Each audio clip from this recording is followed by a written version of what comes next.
नमस्कार दोस्तों। तो आज हम कक्षा 11 का सिलेबस देखेंगे बच्चे, और सिलेबस आप अच्छे से समझ लें और उसके बाद फिर हम इसी की पढ़ाई भी करेंगे। नमस्कार बच्चों, कैसे हो? उम्मीद अच्छे होगे। नमस्कार बच्चों, कैसे हो? उम्मीद अच्छे होगे।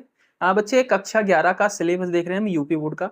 और फिलहाल जो भी बोर्ड हैं जो हिंदी मीडियम के हैं सबका सिलेबस सिमिलर ही है।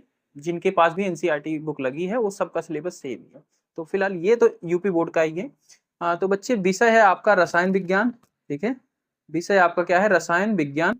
कक्षा 11। प्रश्न पत्र बनाने की योजना कैसी है वो चीज यहाँ पे दी गई है।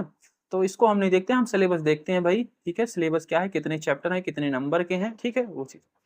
तो बच्चे इधर इकाई की संख्या दी गई है। इकाई कुल आपकी 9 है। ठीक है, 1 से लेके 9 तक। सबसे पहला चैप्टर, जो सबसे पहला अध्याय है रासायनिक विज्ञान की कुछ मूल अवधारणाएं, वो बच्चे 7 नंबर की आती है। और बच्चे ये जो चैप्टर है ना 11th में हो, 11th में तो बोर्ड का पेपर नहीं होगा, स्कूल के अंदर ही होगा। और बच्चे अगर आप 11th में सही से केमिस्ट्री को नहीं पढ़ोगे, रसायन विज्ञान को, तो बच्चे 12th में आपकी जो केमिस्ट्री है वो इसका एडवांस है। ठीक है, बेस नहीं क्लियर रहेगा तो एडवांस आपसे दिक्कत होगी, आपको नहीं समझ में आएंगी चीजें। ठीक है, तो इसको पढ़ना जरूरी है। उसके बाद दूसरा अध्याय बच्चे परमाणु की संरचना, ये 8 नंबर का है। तीसरा है तत्वों का वर्गीकरण और गुणधर्मों में आवर्तिता, ये 7 नंबर का है। रासायनिक आबंध तथा आणविक संरचना 7 नंबर का है। ऊष्मा गतिकी है बच्चे 6 नंबर का। साम्यावस्था है बच्चे 8 नंबर का। अपचयोपचय अभिक्रियाएं, जिसको रिडॉक्स अभिक्रिया भी कहते हैं, ये 7 नंबर की है। कार्बनिक रसायन कुछ मूलभूत सिद्धांत तथा तकनीक 10 नंबर का है। हाइड्रोकार्बन बच्चे 10 नंबर का है। और ये टोटल बच्चे हो जाता है 70 नंबर का आपका पेपर। ठीक है। तो ये बच्चे आपके रसायन विज्ञान का ये पूरा सिलेबस है। बाकी इसके नीचे बच्चे चैप्टर के अंदर, अध्याय के अंदर क्या क्या टॉपिक्स आपको पढ़नी है वो नीचे दिए गए हैं। तो पहली इकाई जो आपकी यानी कि पहला अध्याय है रसायन विज्ञान की कुछ मूल अवधारणा है, उसके अंदर क्या क्या पढ़ना है। सामान्य परिचय है बच्चे इसमें। रसायन विषय का महत्व क्या है, विस्तार, द्रव की कण प्रकृति तथा इतिहास, पहुंच, रासायनिक संयोजन का नियम, डल्टन का परमाणु सिद्धांत, तत्व क्या होता है, परमाणु क्या होता है, अणु क्या होता है, अणु की अवधारणा।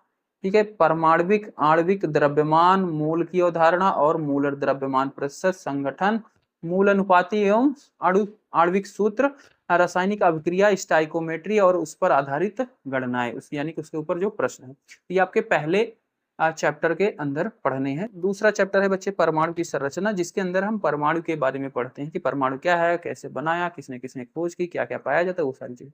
इसके अंदर इलेक्ट्रॉन, प्रोटॉन, न्यूट्रॉन की खोज, परमाणु क्रमांक, समस्थानिक, संभारिक, थॉम्सन का मॉडल और उसकी सीमाएं, रदरफोर्ड का मॉडल और उनकी सीमाएं, बोर मॉडल और उनकी सीमाएं, कोषों एवं उपकोषों की अवधारणा, द्रव्य एवं प्रकाश की द्वय प्रकृति, डी डिब्रोगली संबंध, हाइड्रोजन वर्ग हाइजन वर्ग का अनिश्चितता का सिद्धांत, कक्षाओं की अवधारणाएं, क्वांटम संख्याएं, एसपीडी, कक्षाओं की आकृतियां, कक्षाओं में इलेक्ट्रॉन भरने के नियम क्या है, अफबाहु का नियम।